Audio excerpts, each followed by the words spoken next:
Ito na nga po mga kanter, dahil tapos ko na pong pinturahan yung aking bagong laruan. So ngayon po iti-test fire ko naman po ito. Ito po pala yung order sa akin ni Sir.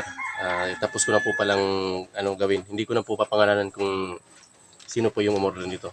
So ito po, tapos na. Ito po yung niya, automatic pump, Derniture alcohol type. Automatic pump. Tapos bolt action na po siya. Bolt action. Tapos naka-safety lock na po yan. May safety lock. Ayan po.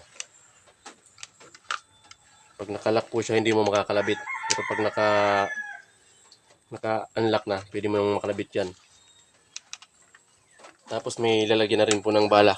Yung bala po pala nito ay 8mm steel ball. Dito po nilalagay yung bala niya. So ayan yung bala, 8mm steel ball.